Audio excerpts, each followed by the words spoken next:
लोगों ने कहा कि वंदे मातरम कहो, वंदे मातरम के ऊपर फोर्स किया जाता है मुसलमानों को।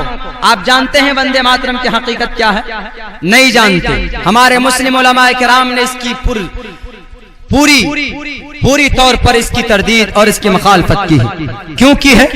वंदे मातरम की हकीकत देखिए क्या। इस्लाम की जो बुनियाद है, जो रुकन है, जो इंपॉर्टेंट चीज है, कॉन्सेप्ट अबाउट वन गॉड, वो ये है कि एक अल्लाह पर आस्था। और वंदे मातरम कहने से कोई मुसलमान अगर सच्चे पक्के दिल से वंदे मातरम कह ले, अपने बच्चों को स्कूलों के अंदर इसका प्रेयर करा ले वंदे मातरम का, तो वो मुसलमान नहीं रहता, वो काफिर और मुशरिक बन जाता। वंदे मातरम, वंदे वंदना से बना, मातरम भारत माता, मैं तेरी वंदना करता हूँ।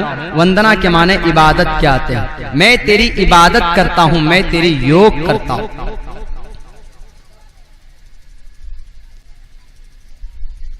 ये जिन लोगों को मालूम है उन्होंने ये आवाज नहीं उठाई।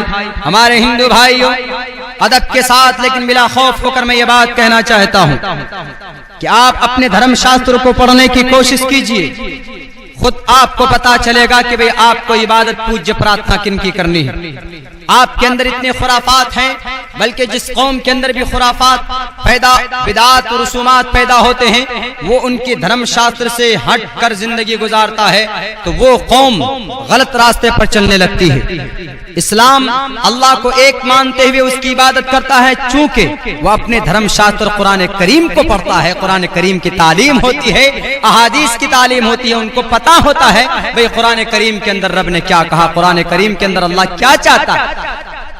हमारे हिंदू भाइयों, आप भी अपने धर्म शास्त्रों को पढ़ने की कोशिश करो कि रामायण, महाभारत, गीता, ऋग्वेद, यजुर्वेद, सामवेद, अथर्ववेद, पुराण, उपनिषद, इनके अंदर ईश्वर क्या कहना चाहता है, तो आपको पता चलेगा कि भाई आपको भक्ति किसकी करनी चाहिए। वंदे मातरम की इजाजत नहीं है, ये तौहीद और एक ईश्वरवाद के खिलाफ इशू है। वंदे मातरम, भारत माता मैं तेरी वंदना करता हूं। कुरान उठाकर हमने देखा तो मुसलमानों से कुरान कहता है कि ला ताबुदू मिन दूनिल्लाह, अल्लाह के अलावा तुम किसी और की वंदना मत करना। माचिदन यद विशन सत सिखायो यारिशन यद्यैकैतमुष्टुहि किरिष्टिनानि विचरननि। ऋग्वेद का यह मंत्र ईश्वर परमात्मा कहता है कि सारी प्रजा उस एक परमात्मा की, परम शक्तिमान की पूज्य प्रार्थना करें। यह कैतमुष्टुहि किरिष्टिनानि विचरननि, उस एक के अलावा किसी और की प्रशंसा नहीं होनी चाहिए।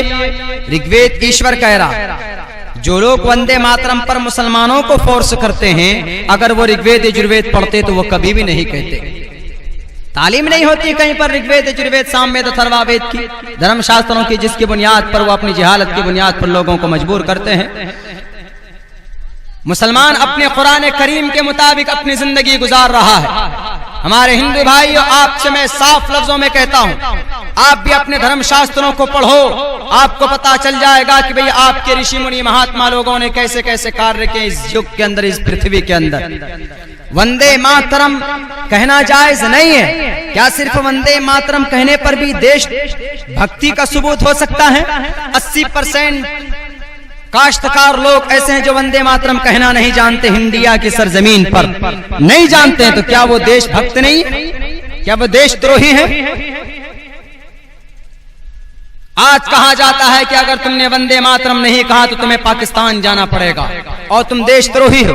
अदब के साथ हमारे हिंदू भाइयों, मैं जानता हूं कि हिंदू मुसलमानों के बीच में गंगा जमनी तहजीब है, भाई भाई आपस में मिलकर रहना चाहते हैं। आपके इलाके के अंदर भी होगा, हमारे इलाकों के अंदर जाओ आप, एक दूसरे के फंक्शन के अंदर हिंदू मुसलमान शिरकत करते हैं।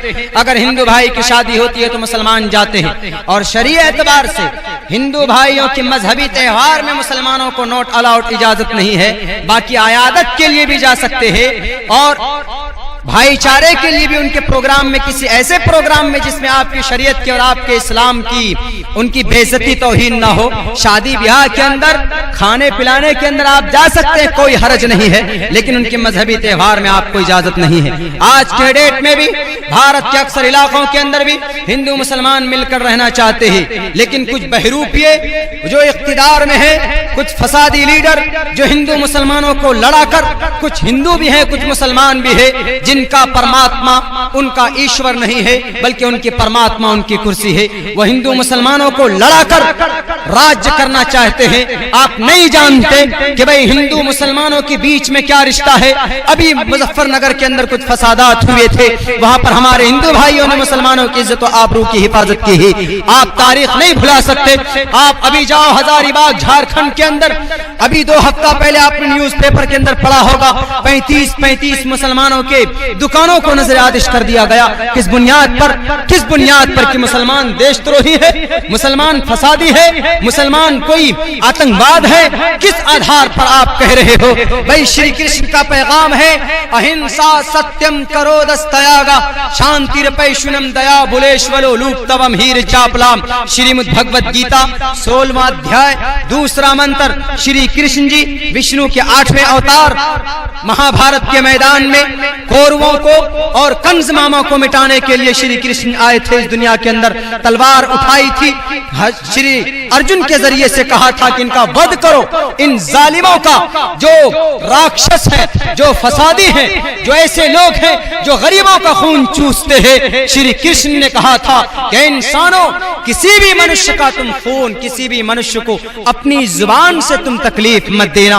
आज पूरे इंडिया के अंदर, पूरे भारत के अंदर बेचारे इन मासूम को तड़पा तड़पा कर मारा जाता था, मारा जा रहा है आज के डेट के अंदर। हमारे हिंदू भाइयों और इन जालिम लीडरों से मैं पूछना चाहता हूं, जो हिंदू मुसलमानों को लड़ाना चाहते हैं अपनी कुर्सियों और अपनी सियासत की रोटियां सेकने के लिए, श्री कृष्ण का ये पैगाम देखो।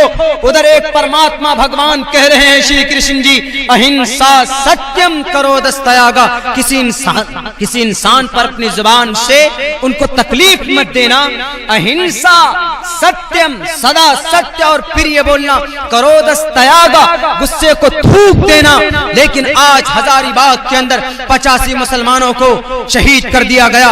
क्या अहिंसा सत्यम करो दस्तयागा की यही तफसीर है? किस बुनियाद पर कि मुसलमान देशद्रोही है? किस आधार पर? अगर मुसलमानों की कुर्बानी, खुदा की कसम, आपके इस भारत पर नहीं होती हमारे हिंदू भाइयों, अगर मुसलमानों ने तलवारें नहीं उठाते, अगर मोहम्मद रसूलुल्लाह की सुन्नत को नहीं अपनाते, तो इन जालिम अंग्रेज से आपका ये भारत माता कभी भी आजाद नहीं हो सकता था।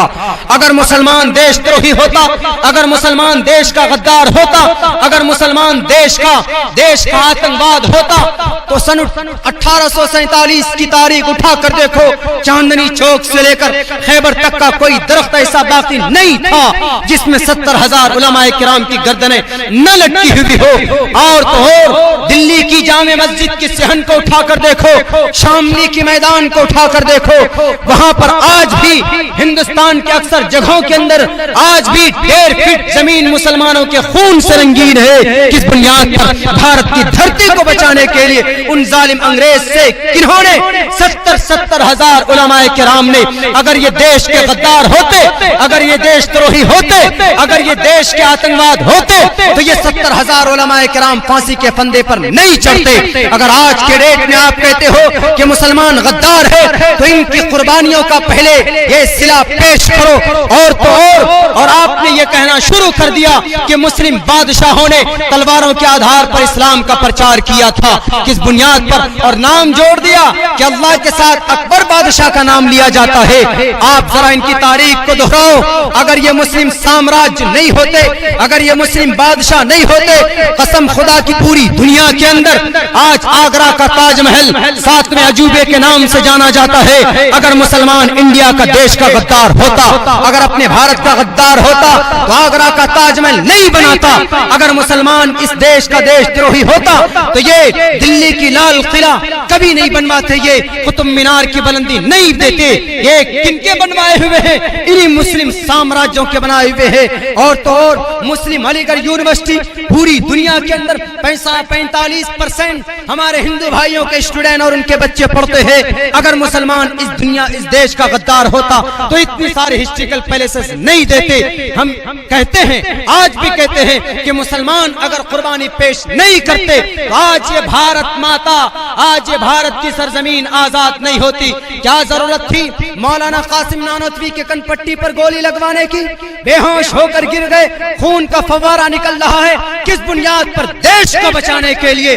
बालाकोट की पहाड़ी पर तोप के सामने खड़े होकर मौलाना हुसैन अहमद मदनी ने कफन बांध कर कहा था, जालिम अंग्रेज, तेरे किसी तोप के गोलों में वो ताकत नहीं है जो हुसैन अहमद मदनी के सीने को चीर कर निकल जाए। कफन सर पर बांधी हुई है अपने इस देश के लिए। इसका जवाब तो हमारे हिंदू भाइयों, उन जालिम लीडरों से मैं कहना चाहता हूं जिन्होंने आज के डेट के अंदर मुसलमानों को दहशतगर्द कहना शुरू कर दिया है। और उन्होंने कहा, मौलाना हुसैन अहमद मदनी ने कहा, किसी AK-47 की गोलियों में वो गर्मी नहीं जो एक देश, सच्चा देश भक्त हुसैन अहमद मदनी के सीने को चीर कर निकल जाए।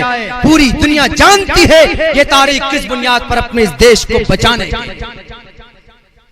फिर क्यों कहा जाता है कि मुसलमान देश का गद्दार है, मुसलमान देश द्रोही?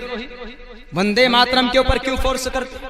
ठीक है, मुसलमान वंदे मातरम कहेगा, मुसलमान वंदे मातरम कहने के लिए तैयार है, और आप इस हिंदुस्तान को हिंदू राज्य बनाना चाहते हैं, वो भी एक्सेप्ट है। खुशी से 25 करोड़ मुसलमान आपको तस्लीम करेंगे कि हिंदू राम राज्य भी कायम कीजिए आप, और वंदे मातरम भी हम कहेंगे। लेकिन there is only one condition. क्या है वो? धर्म शास्त्र। ये शास्त्र विधि मुत्सुरज्य वर्तते काम कार्ता न सिद्धिम वाप्नुति न सुखम न पराम गतिम। श्रीमद् भगवद गीता 9वें अध्याय का 23वां मंत्र ईश्वर कहता है, ये शास्त्र विधि मुत्सुरज्य, जो मनुष्य धर्म शास्त्रों को मुत्सुरज्य छोड़ देता, नहीं मानता, ऋग्वेद यजुर्वेद सामवेद अथर्ववेद, वर्तते काम कार्ता, नफ्स परस्त हो जाता है, ना सा शुद्धिम वाप्नुति, उसको निजात नहीं मिलती, न सुखम, न सुख मिल सकता है, न पराम गति, न पर मरने के बाद वो कभी स्वर्ग जा सकता। कौन? जो इंसान धर्म शास्त्रों को नहीं मानता।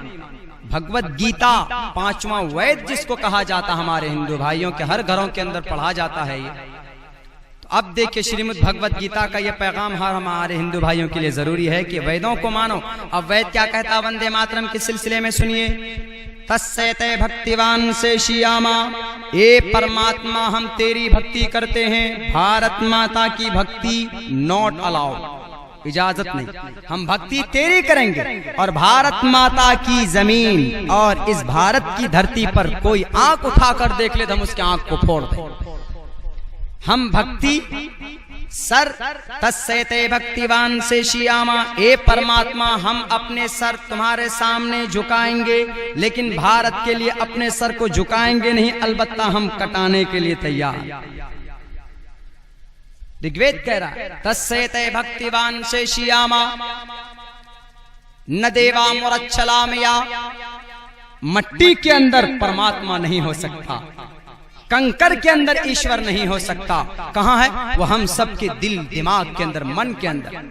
न संदरोषी तिष्ठति रूपमस्या न चक्षुषा पश्यते कश्चनैनम। परमात्मा हर जगह मौजूद है, सिर्फ एक धरती के ऊपर नहीं।